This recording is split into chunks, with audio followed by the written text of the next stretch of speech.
The courtroom smelled like polished wood and arrogance. He sat across from me, tailored suit, smirk sharpened like a blade. His lawyer whispered something that made him chuckle. Then louder, for everyone to hear, he said, "I'll be richer after the divorce." The words didn't sting, not anymore. They just confirmed what I already knew. He'd never loved me. He'd just miscalculated me. The judge looked over the paperwork. "Mrs. Langford, before I finalize this, do you have anything to add?" I stood, smiled. "Yes, Your Honor. Page 4.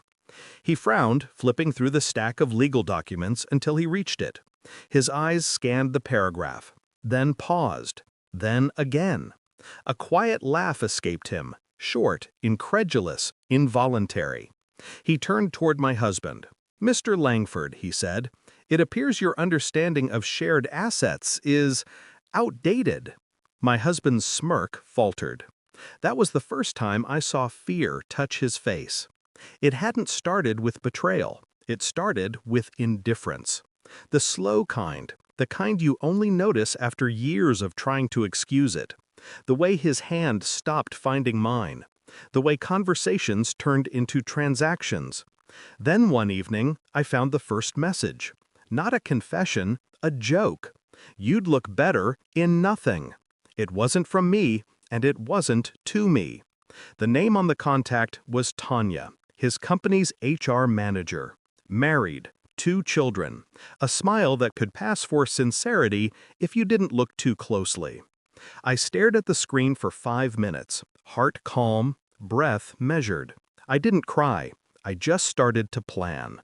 I spent the next 3 months collecting evidence, quietly, precisely. Deleted texts weren't really deleted. Shared folders weren't really private. Expense reports told stories he didn't mean to write. Dinner meetings, hotel stays under aliases. A corporate card used for jewelry I never received. He had built a life inside our marriage, assuming I was too fragile or too foolish to notice. But I noticed everything. I smiled when he lied. I kissed him goodnight after he returned home smelling like perfume that wasn't mine. I made breakfast the next morning. Eggs, toast.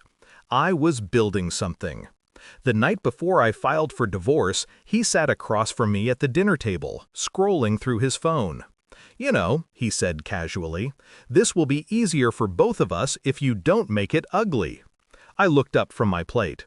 "I won't," I said. He smiled, thinking I meant surrender. But what I meant was surgical precision. I had already met with his accountant, quietly, through a mutual acquaintance. I had already spoken with Tanya's husband. I had already traced the transfers, the offshore account, the falsified invoices. He thought he was divorcing me for convenience. He didn't realize he was divorcing himself from the illusion of control. The first hearing was his stage. He came dressed for victory. His lawyer painted me as a fragile housewife who'd contributed little to the marital estate. He smirked when they mentioned his business success. I didn't look at him. I looked at the judge.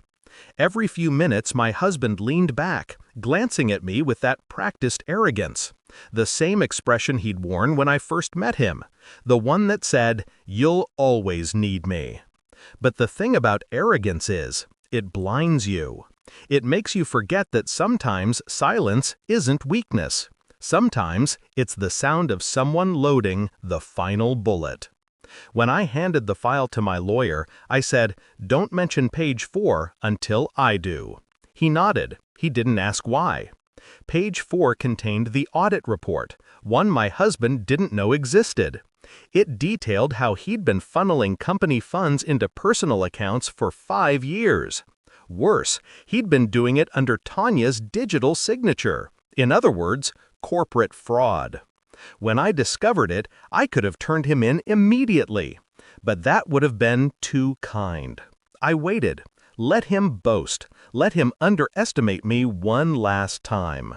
So when he leaned back in court that morning and said, "I'll be richer after the divorce," it wasn't arrogance anymore. It was prophecy, spoken seconds before collapse. The judge cleared his throat. "Mr. Langford, I suggest you consult your attorney before you celebrate your newfound wealth. According to this documentation, the court will be freezing your assets pending investigation." My husband turned red. "What the hell is this?" "Your own numbers," I said softly. He snatched the papers from the judge, eyes darting across the lines. His hands shook. "How did you—" "Same way you did," I interrupted, "by not asking permission." The judge hid a smile behind his hand. The courtroom whispered.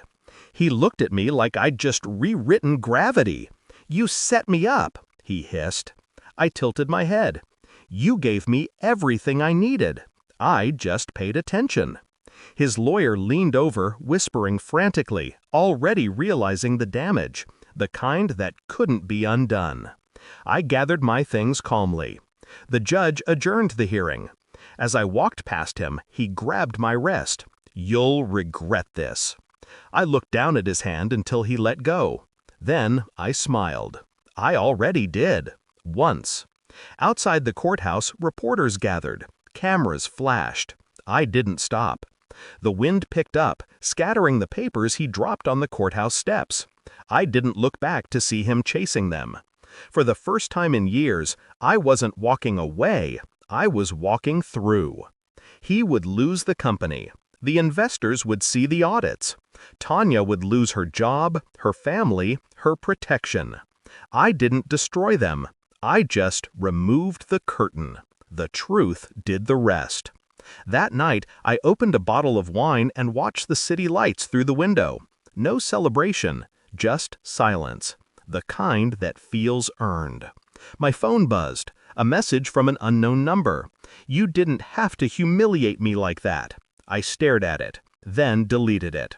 He still didn't understand. Humiliation wasn't the point. Clarity was.